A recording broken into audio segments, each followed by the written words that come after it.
Okay, good morning. I feel very much this morning like my cup is very full. It's my favourite sort of morning where we get to celebrate the children and young people. And then also, oh, it's cut out. It was the blue one. Is the blue one better?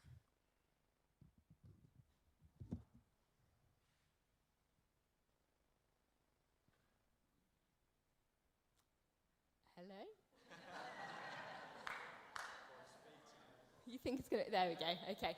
And then what an amazing chance to hear you guys worshipping and serving us in that way. Now, you got...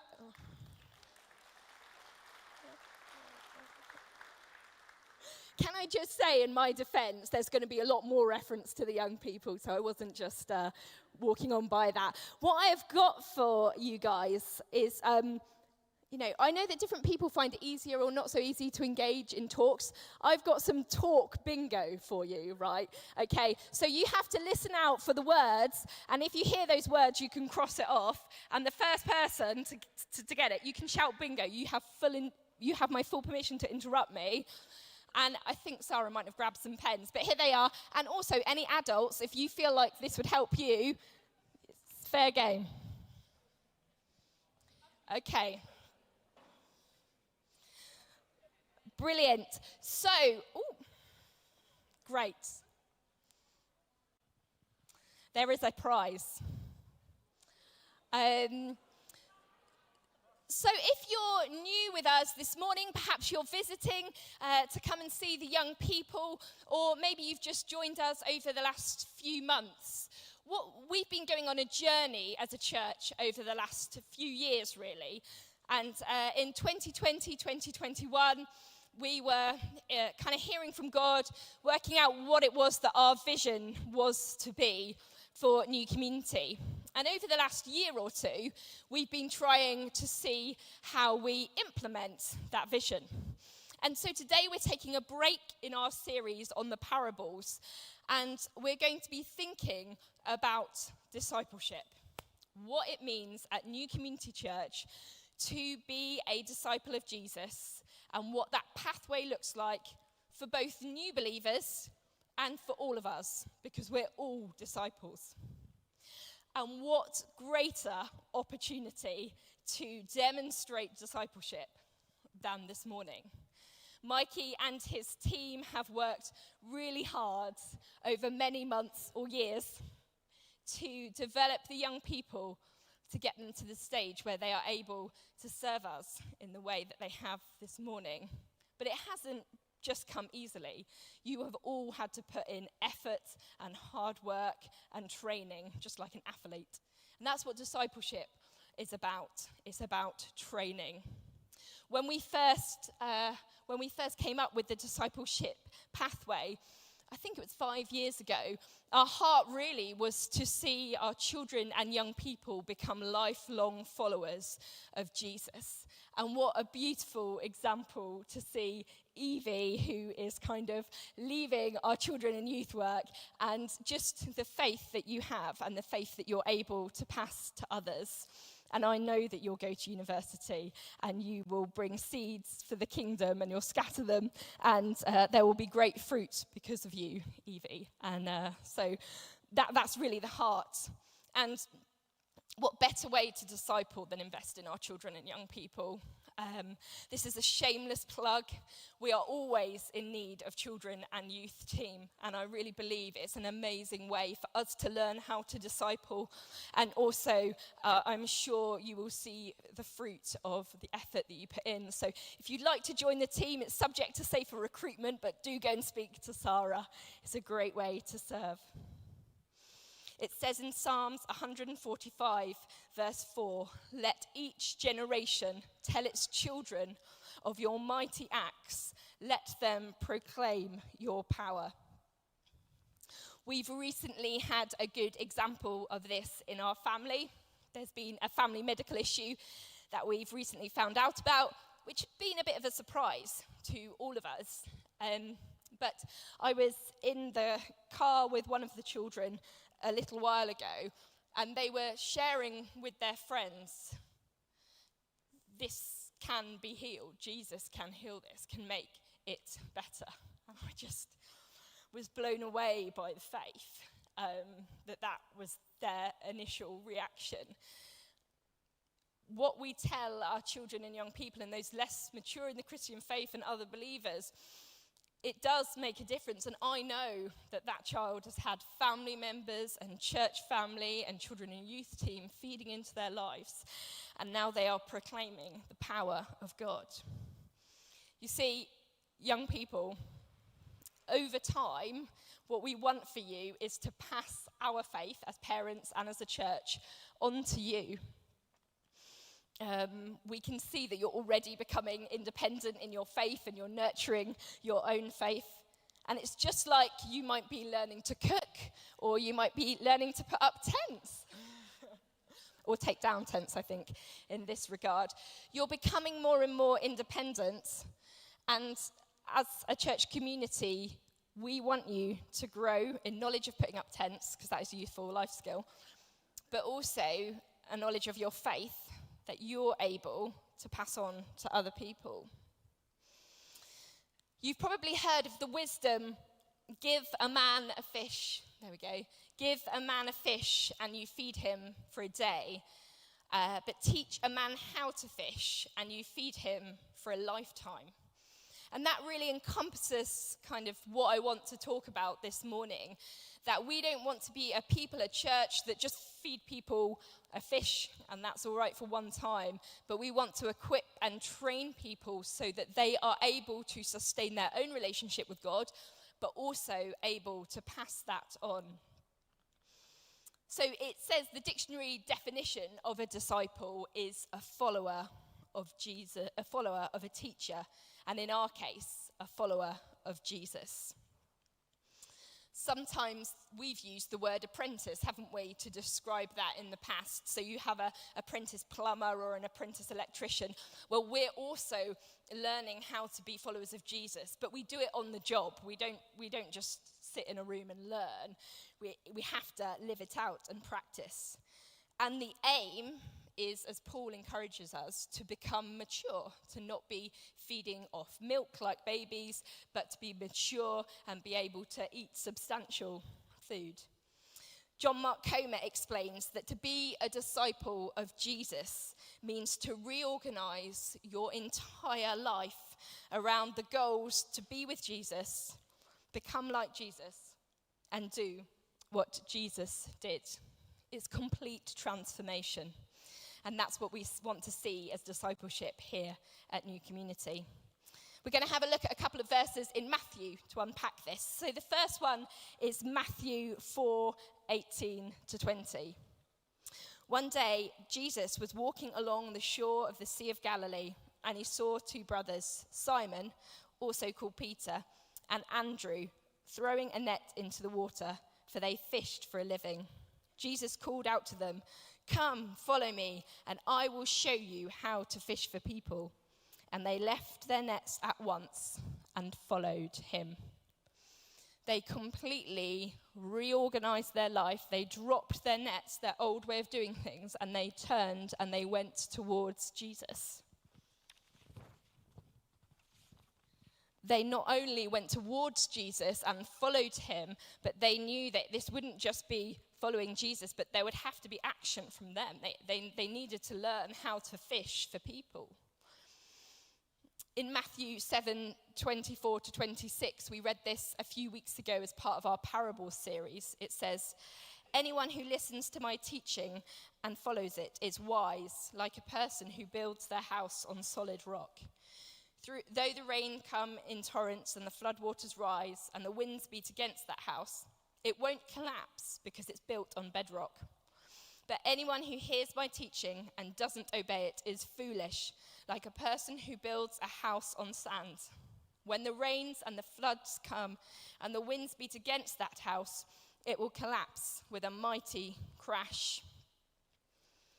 I think often as Christians we think, well, if we come to church on a Sunday and we hear the word of God, then that's enough. That's our Christian. That's what it means to be a Christian. Being a Christian isn't about coming to church on Sunday, although that does help. It's about obeying what we hear. So when we're in our quiet times, or when we're here at church, or when we're with other people in hubs and communities, when we hear what it is that God's saying, we do something about it. We obey it. So discipleship is learning and doing something about it. It's obeying. Anthony Delaney is, I like what Anthony Delaney says because it's usually quite simple, and so that helps me. Quite simply, he says that discipleship is know, grow, go. And that's quite an easy thing for us to remember discipleship as, no fancy words. We need to know, we need to learn what it means to know God, to be in relationship with him, to truly know him, to love God. We need to grow. We need to grow in the fertile soil that is community. Here on a Sunday, in hubs, in pattern groups, in one-to-ones, we need to grow alongside other people. And we need to go and make disciples. It's a very simple equation. And it really nicely aligns to our actions to love God, love one another, and go and make disciples. Our discipleship is more than learning. It's actively training to become like Jesus. We need to train how to mature and to sustain our relationship with Jesus. And constantly reorder our life is a constant process. It's not just a one-time turning to be in line with Jesus. And then we teach others to do the same. Just hear that, though. It's not I become really mature, and when I'm really mature, then I can go and tell. It happens at the same time. We need to train and equip one another to fish for people and not just be fed. The knowledge that we have is really good, and it's really important that we do learn. I'm not trying to diminish that, but if we just know, we'd end up becoming fat Christians, because there we go, that was a bingo. No, it's not quite. It's an important one. I needed to say that. We don't give out the things that we're learning. We need to know and then give out. The other day, we were making cakes. No. There's one in there that you haven't got. I'm sure.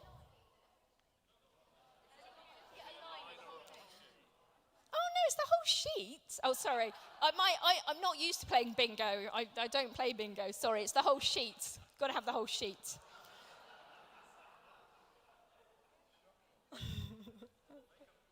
Sorry, I've made up the rules as I go along, like Sarah.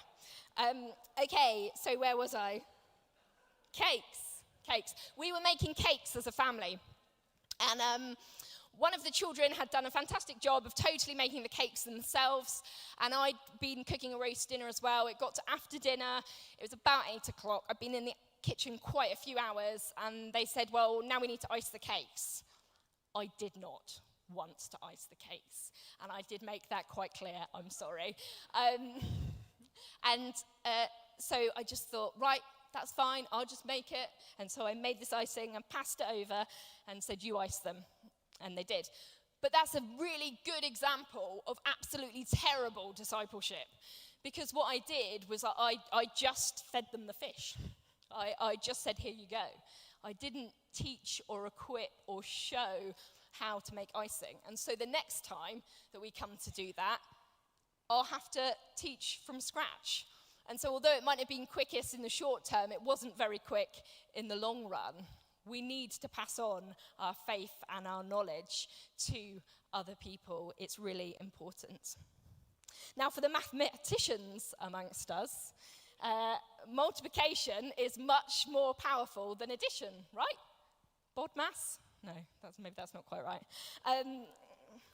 So this is one of us, and we're passing our faith to, for example, 3 people. I'm not limiting it to that. But we pass our faith on. And then if in turn one of those people passes their faith on to the next person, we've got 6 people knowing about faith, but yet no more effort. And if that keeps on going, if we all pass on faith, then loads of people keep going, next one, Yeah, loads of people get to hear about Jesus, and the person in the middle, the next slide, is happy because they're still just passing faith on to a few people. I'm not trying to limit it. I'm just saying that that's the sustainable way of doing it. But if instead one person just is the only person to just feed, and no one else passes on anything, then you end up like this, and eventually that happens. It's just too much. It's too much for one person to do that. So it's something that we can all own. If we all own passing on faith, then we will see more and more people come to know Jesus.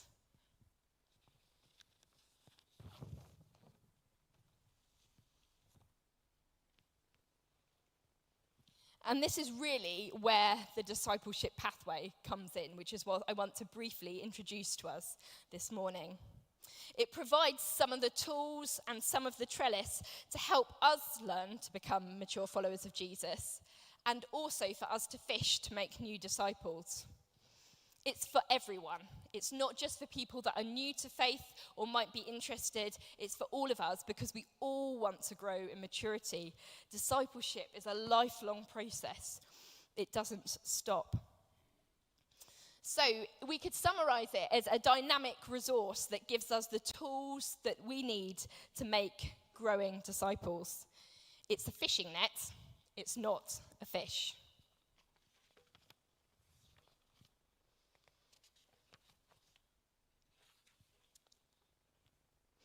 It's a toolbox. Now, this is really quite an administrative thing in many ways for me to say. I want it to be really obvious that if somebody comes to faith, or somebody is interested in faith, or someone wants to grow in a certain area, each one of us can say, oh, okay, I need to go to the discipleship toolbox, and they're going to need the prayer course, or they're going to need a mentor, or they're going to need to go on the Alpha course. It's really visible and obvious to all of us. It's a trellis. It's a way to help us grow. I put up my first piece of trellis this weekend, which I was very proud of, for my climbing plants to grow. The trellis doesn't make things grow, but it helps. We need to put in the work ourselves, but this is just something to help. And it's dynamic. It will change because, of course, there's so many good resources out there. At the moment, there's fantastic prayer course and Bible course, but perhaps in a few years' time, there'll be something else that's fantastic. So it will change. It's not going to set in stone. So it's going to be to follow those things: know, grow, go. Let's have a look at know. Okay, so if someone's new to faith and they haven't done Alpha, we'd really recommend that. And then we'll have early steps of discipleship, which we're developing at the moment. And then the Grow Hubs, which many people are offering to lead, which is fantastic. I'll talk about those in a moment. And then there's also WTC. We heard from Freddie last week. If you want to develop and deepen your knowledge of Scripture, that is a great place to do that. So going into more detail on those Grow Hubs, there's really 5 areas that we felt were really foundational for all of us to have for faith to help us grow. And that is the Bible, prayer, talking about Jesus, emotionally healthy spirituality, and gifts of the Holy Spirit. And so in September, we're going to kick off with, we're not going to do them all at once because that wouldn't work. We're going to kick off with the Bible course and with Deployed. Now, Deployed is going to be ran by Dan and Claire Keating, and this is a supernatural evangelism course for us to learn about how to speak to our friends and people we know about Jesus. It's going to equip us to be people that can fish in various different circumstances. But discipleship is not just about growing to learn what it means to be in church. It's also about everyday life. And so other Grow Hubs, green is not the best one, is it? There might be things on the workplace or marriage or parenting, front lines, bereavement, or the Omega course. Different things that will help us along life's journey. And of course, WTC there again. Grow. I won't dwell on grow for too long. I'm passionate about us being in community. If you want to be accountable with one another, then form pattern groups or one-to-ones. We'll be launching hubs in September, and we're here to celebrate every Sunday morning together. Growing in the context of community is important. And then go. What are we going to do to help us make disciples? Well, there's going to be the learning aspect to that. So I've just talked about grow hubs. There's also going to be opportunities for us to practice that. So Grace goes out into the park, and that's a great way for us to learn on the job, to apprentice. And also, excitingly, we have our away day, which is in November the 11th. Pop that date in your diary. And we've just had confirmed that we've got Phil Knox coming to speak, and that's going to be all about us sharing our story with people, about knowing Jesus and sharing Jesus with our friends. So we need to learn, but then we need to activate. So how are we going to activate? Well, we've got transform hubs. So that's working with international people, working with Spanish-speaking people. That's Shoaling. These are places that are specifically targeted for certain people groups, reaching them for Jesus.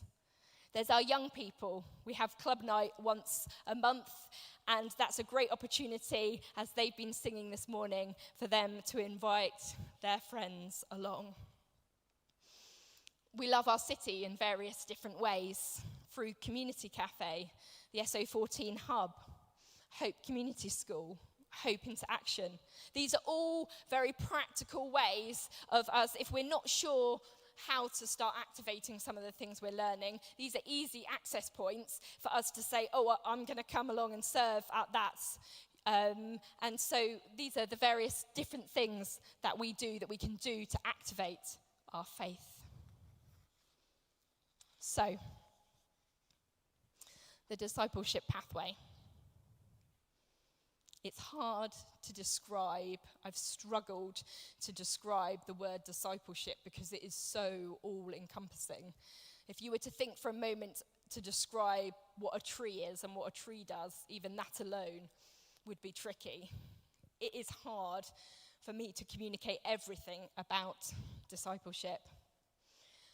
But let's see the pathway as this: a toolbox to help us in our growth to become mature, independent disciples of Jesus, who in turn make disciples.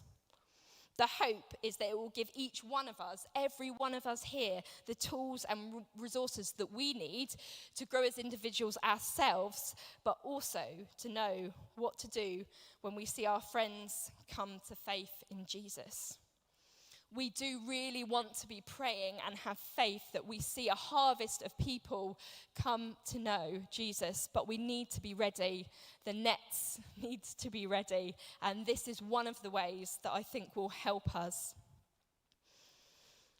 We need to be equipped, trained, and not caught off guard.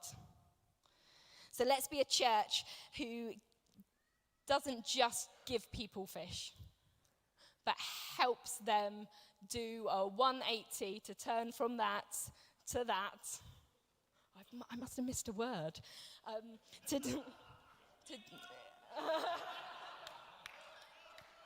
don't think it is yet. We want to teach people to learn to fish for themselves. And I'm very excited because in a moment, the young people will be coming back up to sing that song Phenomena again. And I think if you look at the words, this is genuinely true. They are so excited about what it means to be part of their community that they do want to invite others, and that's what I've seen. And what a great example to all of us as a church in the way that you proclaim Jesus, you invite your friends, and the example that you are to us in making disciples. Thank you, young people. I've clearly missed a word, so what is it?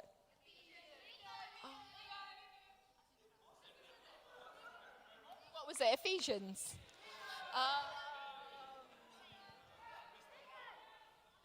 Okay, so young people that are part of...